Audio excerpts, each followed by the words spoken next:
Bienvenidos a Noches de Terror, el podcast donde te sumergimos en las historias más espeluznantes, pero esta vez con un giro interesante. Estas historias son reales. Exacto. Esta noche vamos a contar historias de terror que han ocurrido de verdad, y algunas de ellas están documentadas por autores que han investigado estos fenómenos paranormales. Así que agárrate fuerte, porque lo que vas a escuchar esta noche no es ficción.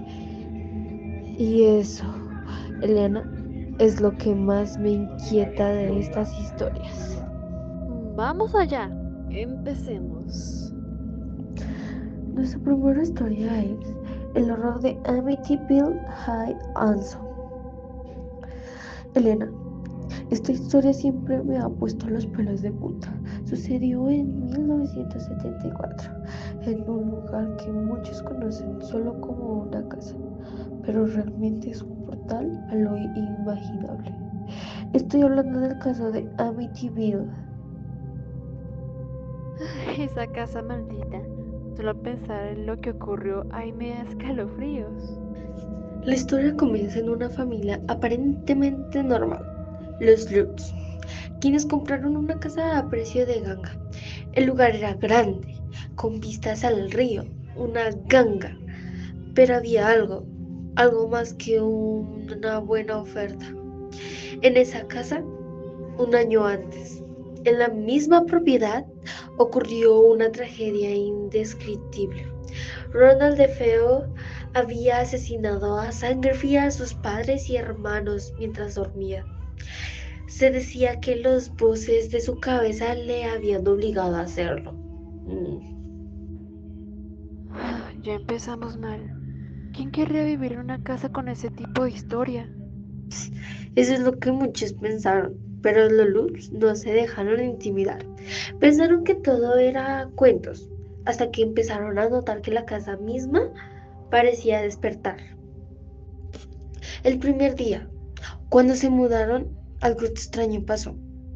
El sacerdote que fue a bendecir la casa salió pálido, sin decir una palabra.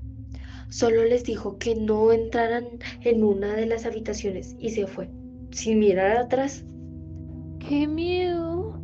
Ya ese es el primer aviso para salir corriendo de allí. Pero no lo hicieron. Al contrario, esa fue solo la primera advertencia de muchas. Hershey Lutz, el padre, comenzó a despertarse a la misma hora todas las noches, las 3:15 de la madrugada, la hora exacta en que los asesinatos de la familia de Feo habían ocurrido. Y lo peor no era solo la hora. Comenzó a sentir un frío intenso en la casa, tan helado que ni la calefacción parecía tener efecto. Dicen que los espíritus absorben la energía del ambiente. Por eso todo se siente tan frío. No solo era frío, Hershey también empezó a notar algo más. A veces despertaba por ruidos extraños, como pasos pesados arrastrándose en el piso de abajo, pero cuando bajaba no había nadie. Aunque en una ocasión decía que podía ver algo, o más bien alguien, parado al final del pasillo. Una sombra alta que desaparecía cuando él parpadeaba. Ay, no. Eso es demasiado.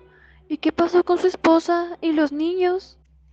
Katy Lutz, su esposa, comenzó a tener pesadillas aterradoras sobre los asesinatos, hasta el punto que podía ver con total claridad el momento en que Ronald DeFeo había disparado a su familia.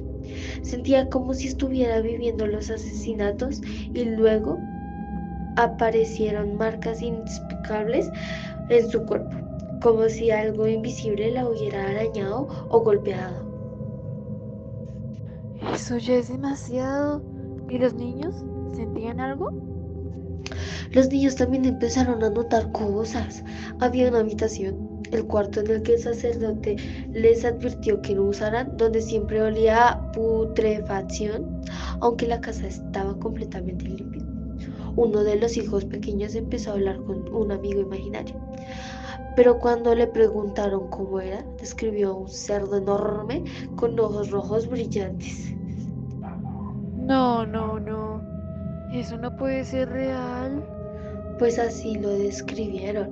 Y luego, un día, Hirsch y Katy se despertaron de un golpe. Escucharon el sonido de risas, risas infantiles que provenían de fuera de su habitación.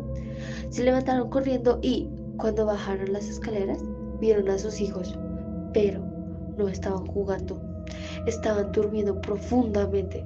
Las risas venían de la casa, pero no de ellos.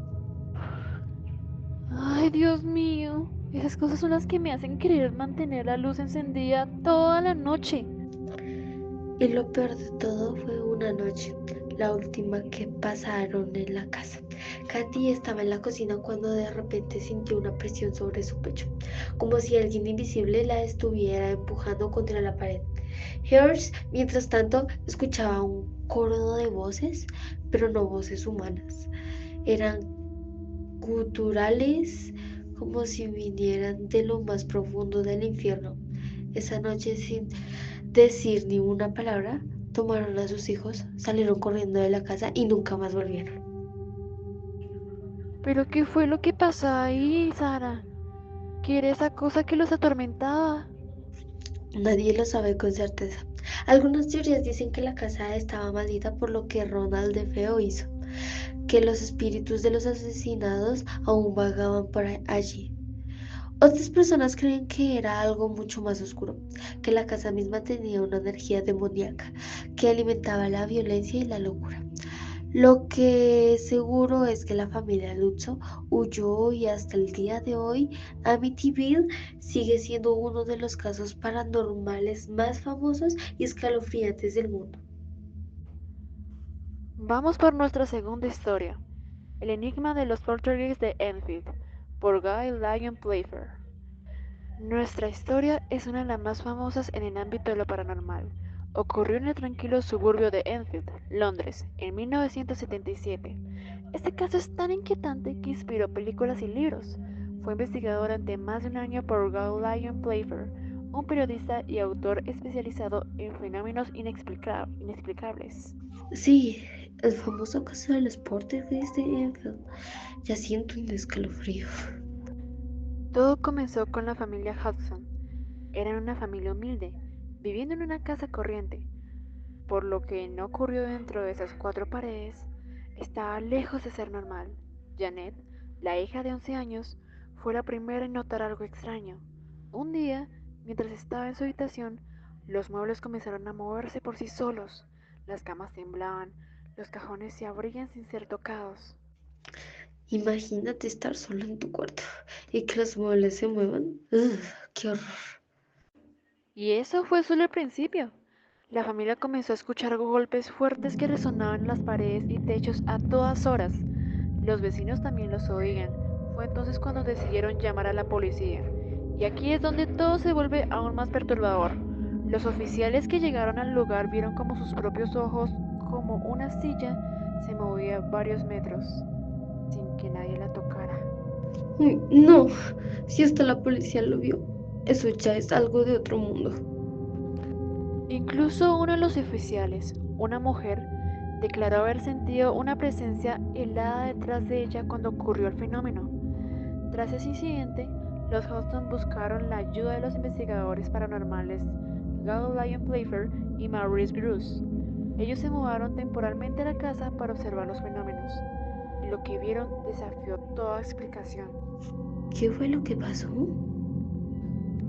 Janet, la niña, comenzó a hablar con una voz gutural, completamente distinta a la suya. Decía ser un hombre llamado Bill Wilkins, que había muerto en esa casa años antes.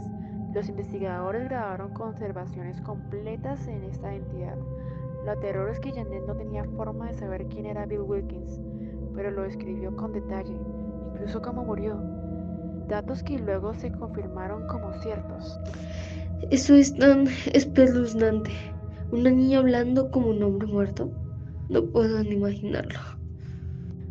Playfair y Bruce documentaron miles de eventos inexplicables, objetos volando por la casa, figuras sombrías que aparecían en las fotos y hasta levitaciones. En una ocasión, varios testigos vieron a Janet flotando en su habitación, sin que hubiera nada que la sostuviera. Las pruebas eran tan contundentes que hasta los escépticos se quedaron sin palabras. ¿Y qué pasó al final? ¿El fenómeno se detuvo? Después de un año de eventos aterradores, los poltergeists parecieron calmarse. Janet creció y la casa quedó relativamente en paz. Pero algunos dicen que los espíritus nunca se fueron del todo. Al día de hoy, muchos creen que esa casa sigue cargada de una energía oscura. Lo que es seguro es que el caso de Enfield sigue siendo uno de los más documentados y desconcertantes en la historia de lo paranormal. Es increíble pensar que todo eso fue real. Yo no sé si podría haber aguantado tanto tiempo en esa casa. Yo tampoco, Sara, pero lo que es aún más inquietante es que nadie sabe realmente por qué o cómo sucedió todo, y ese misterio es lo que da más miedo. Y con eso llegamos al fin de nuestro episodio de hoy. Dos historias reales documentadas, pero que siguen dejando más preguntas que respuestas.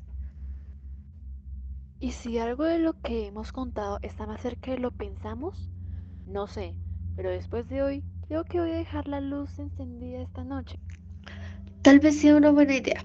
Recuerda, el mundo de lo paranormal, lo que no ves es lo que puede hacerte más daño. Ay, Sara, no me dejes así, que ahora sí que no me voy a dormir. Lo siento, Eliana. Esa es la magia de las historias. Pero para quienes no se escuchan, si alguna vez sienten que hay algo fuera de lugar o algo que no puedan explicar, tal vez no sea solo su imaginación, tal vez algo más está ahí. Gracias por escucharnos esta noche y cuidado con lo que acecha en la oscuridad. Hasta la próxima en Noches de Terror. Que tengan un dulce sueño.